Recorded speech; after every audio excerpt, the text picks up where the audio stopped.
Pessoas das montanhas vêm. Esse é um ditado chinês que Travis, um americano que já foi agente consular por quase 7 anos lá na embaixada em Pequim, ele fazia as entrevistas, né? Ele era um agente consular, fazia as entrevistas. E toda vez que ele chegava e via aquele mar de gente, ele dizia pessoas que vêm em montanha, porque realmente eram muitas pessoas e ele pensava, caramba, eu que tenho que decidir se eu dou ou não dou, né?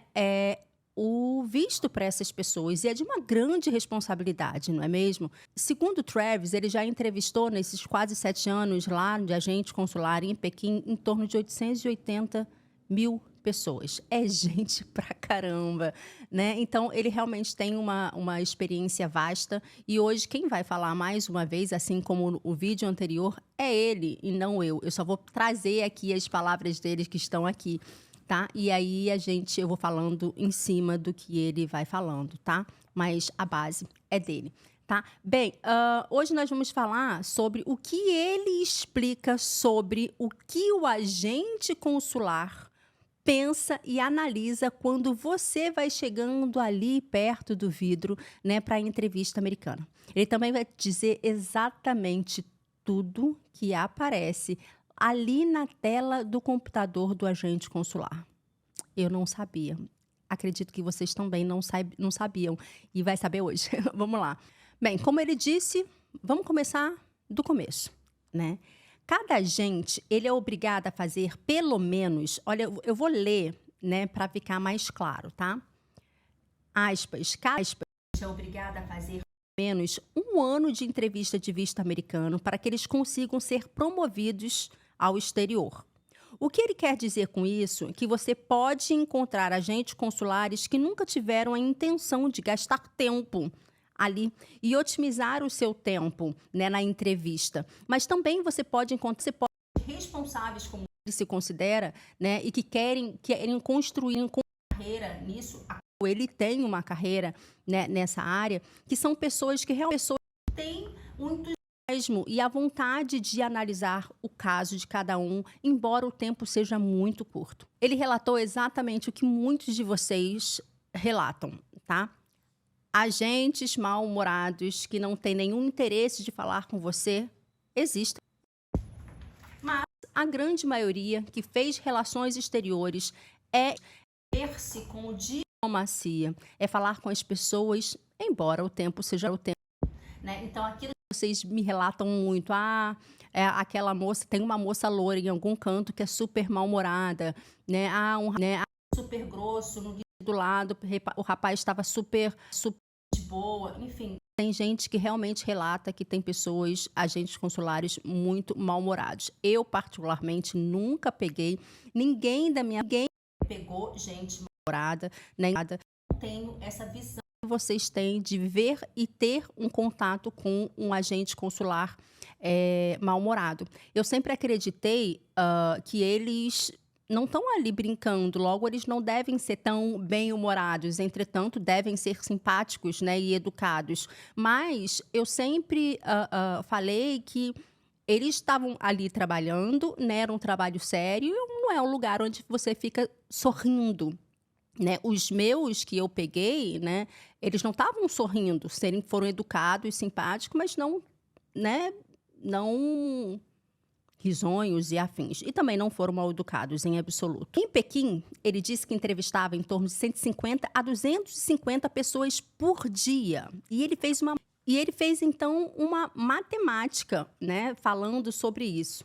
Ele diz que, em média, tem 2 a 3 minutos por solicitante para perguntar todas as perguntas que devem ser feitas, que são as perguntas chaves, né, que eles precisam fazer para tomar essa decisão. É pouco tempo, gente. É muito pouco tempo, né? Eu vou dizer uma coisa, que ele disse são a ver documentos que é super interessante e que leva em consideração o tempo. Ele não tem tempo de analisar isso tudo. E além dele não ter tempo, falar isso mais tarde, tem uma sequência aqui. Enfim, Então, nesse curto tempo, eles querem obter o máximo, obviamente, de informações, de fatos possíveis que possam ajudá-lo a tomar a melhor decisão. Porque, de fato, eles sabem, eles têm plena consciência, né, que muitas pessoas que estão ali, né, querem trabalhar, né, querem uma reunião de negócios, querem estudar, querem, de fato, fazer um turismo. Porém, se eles não entenderem, né, que vocês têm realmente, que a gente realmente não tem vínculos o suficiente, eles não vão dar. Lembra no vídeo anterior que eu disse que todo mundo é culpado até que prove o contrário? Quando tira o visto, eles pensam exatamente assim, eles têm uma regra, né? Aliás, não é uma regra, é uma lei, de fato, uma lei, que é a 214B. Todo mundo que solicita o visto, até que prove o contrário, quer ir morar lá. Então, você tem que provar o contrário, que você não quer morar lá. No vídeo anterior, vou deixar aqui no card, no final desse aqui, você assiste, tá? É super interessante o 214B, vocês entenderem isso aí. Vamos lá. Então, como tudo funciona? Quando você solicita o visto, você precisa apresentar algum tipo de documentação. No nosso caso, é no CASV. Né? O passaporte, a página de confirmação de entrevista, pegar as impressões digitais, isso tudo nós já sabemos, né? Mas a parte crucial da entrevista é agora, é na janela, frente a frente com o agente consular. Como eu também já disse, eles são treinados, né, para ler olhares, comportamentos. É o comportamento, né, que ele vai tirar a maior parte da decisão dele. Como eu sempre disse, né, na entrevista o agente consular já sabe, já tem muitas informações na tela dele. Né? Caso eles ainda não tenham as informações necessárias ali, através de um adesivo atrás do passaporte ou na confirmação do agendamento, eles escaneiam um código de barra, que eu, na verdade, nunca prestei atenção nesse código de barra, a não ser no comprovante, né, do 160, do agendamento, e eles terão acesso a informações. Mas o que eles sabem, de fato? Vamos saber agora. Ali na tela, né, olha só, eu não fazia a menor ideia o que tinha naquele computador. Eu sabia que tinha informações, mas não nessa sequência e nem exatamente o que tinha. Tá? Então, logo na primeira tela, ele vai ter ali a tua foto, os seus dados pessoais, além de dados biográficos importantes. Além disso, ele vai ter acesso a 3 informações cruciais. Ele colocou em caixa grande, cruciais, né? Se você solicitou um visto antes e ele foi negado ou aprovado, então ele já tem essa informação, que é crucial de fato, né? Se você foi aprovado, beleza. Se você não foi aprovado, por que não foi? Então, ali ele vai ter essa informação. 2, tá, vou ler aqui, tá? 2, se você solicitou um visto de turista para emigrar para os Estados Unidos, para querer morar nos Estados Unidos, isso aqui complica mais porque você terá que provar o retorno para o Brasil. E é aí que pega. Se você está solicitando o visto de não imigrante para emigrar, aí que mora o problema. Né? Lembra lá na lei 214p. Você é culpado até você provar o contrário. Então, eles veem você, né, como uma pessoa que quer morar nos Estados Unidos com o visto de estudante e você tem que provar o contrário para convencer eles na hora ali da janela na entrevista. Né? Então, se você não tiver dados suficientes que provem o seu retorno, provavelmente será negado. O que eles chamam de 14B. Né? Tem o vídeo aí que eu já falei sobre ele. Uma coisa interessante aqui que Travis falou é se você solicitar o visto de imigrante, não há problema, não vai haver uma desqualificação automática.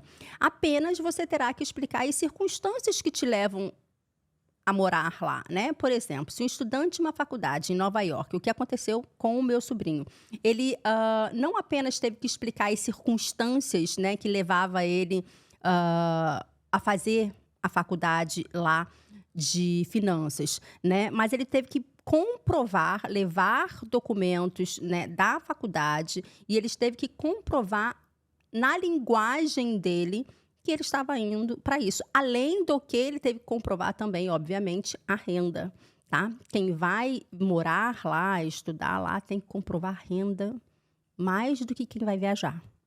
Entende? Então vamos lá. Bem, a terceira afirmação crucial que aparece lá na tela do computador vem das suas impressões digitais, tá? E da foto do seu passaporte. Através dessa foto, o sistema vai verificar muitas outras fotos para saber se você está cometendo alguma fraude de identidade, alguém que pode ter solicitado o visto por você ou mesmo um passaporte com um nome diferente. E com as suas digitais, o agente ele terá uma visão geral do seu histórico criminal, tanto na América quanto aqui no teu país de origem, no caso no Brasil, né? Travis diz assim, abre aspas, se você tem algum grau de passado criminal, não tente esconder, porque isso não será uma barreira definitiva para você conseguir o visto. Bem, o que eu entendi aqui? Que mesmo que você tenha algum passado, alguma coisa, tenha cometido algum crime, enfim, isso não vai ser exatamente um empecilho para você tirar o visto. Agora, eu acredito que isso deva ser levado muito em consideração, tá? Porque eles são tão chatos em relação a isso lá nos Estados Unidos, a crime, né, enfim, que eu acredito sim, tá? Que eles levem em consideração. Acredito muito. Aqui ele está dizendo que não levam muito. Enfim. Tá? Bem, além desses 3 dados que aparecem na tela, o agente vai se aprofundar mais nos detalhes de informações e abrirá o seu DS-160 na tela. Como, por exemplo, quais são os seus planos nos Estados Unidos, onde você ficará, por quanto tempo, o que você vai fazer, você está indo viajar com alguém, você tem algum familiar nos Estados Unidos, aquelas perguntas básicas que eles fazem, né, que tem no DS-160, porque todas as perguntas que eles fazem ali na janela, né, são do DS-160. Né? E, por exemplo, o meu sobrinho, no caso, né, o DS-160 dele era um pouquinho diferente, porque era de estudante, então ele tem mais informações a dar. Né? Então, na entrevista, ele foi entrevistado em inglês, não foi em português, ele foi entrevistado em inglês, e muitas coisas da entrevista dele estavam linkadas a finanças, à faculdade que ele estava fazendo. Então, cada tipo de visto tem aí uma entrevista adequada, tá? Lembrando que essas perguntas são básicas, todas as perguntas que eles fazem, mais uma vez, são as que estão escritas no DS-160, é o que ele está dizendo aqui. E como diz Travis, ele sempre achou uma pergunta engraçada. Se seu visto já foi negado anteriormente, e qual foi o motivo da negação dele? Ele mesmo questiona essa pergunta. Então, só falam para você que você foi negado no requisito, que você não atendeu os requisitos do 214B. Mas eles não te explicam o que é isso, né? Então, não tem como saber isso. Lembrando que agora você já sabe, porque a gente já tem o vídeo, né, do 214B. Você já sabe. Então, se você vai tirar o visto, é super interessante você ver aquele vídeo, tá? Para saber o que pode acontecer durante a entrevista, né? Para saber se você foi negado ou se você vai ser negado. Enfim, é muito interessante realmente. Já falei que vou colocar no final do card esse vídeo. Assiste esse todo, né? E depois você assiste o do visto 214B. Vamos lá. Então, o agente consular, ele vai juntar todas as informações que aparecem na tela do computador e em um tempo curtíssimo, de 2 a 3 minutos, como ele disse, ele vai focar em aspectos cruciais do DS-160 e focar no que pode ser a área mais problemática, o que podem ser sinais que realmente vão ajudar a tomar a decisão. Mas em que ponto de vista a conversa real deve acontecer? Nessa hora, o agente consular pode te fazer algumas perguntas. 1, 2, 10 perguntas. Isso vai ser completamente aleatório e completamente de acordo com a necessidade que o agente consular vê. E, obviamente, do interesse dele também. Lembra que ele disse lá no começo, né? Tem alguns agentes que realmente estão empáticos, querendo ajudar, né? Fazer a diplomacia. Tem alguns outros que não muito. Então, depende do agente consular, da quantidade de pergunta e do interesse dele de querer te ajudar ou não. Enfim, isso é porque o agente já pode ter decidido, em grande parte, depois de analisar todos os teus dados, né? E as respostas das perguntas que eles podem fazer vão complementar essa decisão e vão bater o martelo. Por isso, mantenha a calma, seja verdadeiro, respostas claras, curtas, confiantes e objetivas. Já falei isso várias vezes. E de preferência, gente, eu vou acrescentar aqui, uma vez que eles leem, né, olhar, de preferência, olhe no olho dele. Já que eles leem olhar, né, olhe no olho dele, você está pedindo visto de turista para turistar, então o seu olho vai dizer para ele que é verdade. Eles são treinados, gente, para detectar, igual detetive, igual policial, qualquer tipo de reação corporal, de mentira, de nervosismo, enfim. Porém, eles sabem, como o Travis já disse no outro vídeo, né, que eu repliquei o que ele disse, né, eles sabem o nível de nervosismo. Tá? Então, eles detectam e sabem separar o nível de nervosismo. Bem, quando você chega, presume-se que, entre aspas, você é culpado até que prove o contrário. 214b. Como se você não se qualificasse para aquele visto, você vai ter que provar que você é, sim, qualificado. Né? Logo, você tem que ter uma sabedoria para preencher direito o DS-160, aplicar o visto certo para o que você deseja de fato e você ter clareza nas suas circunstâncias para que seja visto como confiável e verdadeiras aos olhos dos agentes consulares. Para provar que você não quer mudar para os Estados Unidos com o visto de turista e que você se qualifica para aquele visto que você solicitou. Vamos combinar, gente? Muita gente, muito brasileiro, né, pega o visto de turismo para morar lá. Então, eles já são macaco velhos de brasileiro. Tá? Eu tenho certeza, não sei exatamente qual é a qualificação, qual é a pontuação, né, da quantidade de vistos que nos são negados, mas eu tenho certeza que o Brasil está um dos maiores países com negação de visto. Embora muitos sejam aprovados, né, eu acredito, porque tem muito brasileiro pegando o visto de turista para ir. Tá? E não é só brasileiro que vai tentar a vida lá, né, de forma técnica, não, ou de forma braçal, não. Tá? Tem muito brasileiro com o estereótipo, que pessoas que têm mais dinheiro, que são empresários, que conseguem viver bem lá, recebendo aqui, que também estão indo embora para lá. É por isso que eu disse que agora tem dois polos aqui, dois perfis aqui no Brasil que estão sendo negados. Gente que não tem muito dinheiro, né, mas que vai tentar uma vida melhor lá, que de fato há uma vida melhor lá, e gente que tem muito dinheiro que está indo para morar lá. Entende? Enfim, depois da entrevista, muito possivelmente, ele não te pedirá nenhum documento. Vamos ter um vídeo só disso. Olha, esse vídeo é show de bola. Por que eles não pedem documento? Eles vão explicar. O Travis vai explicar tudo. O Travis, ele também já foi no México, né? Um gerente-chefe, né? de um setor de... Oh, meu Deus, qual é o nome? De verificação de documentos, tá?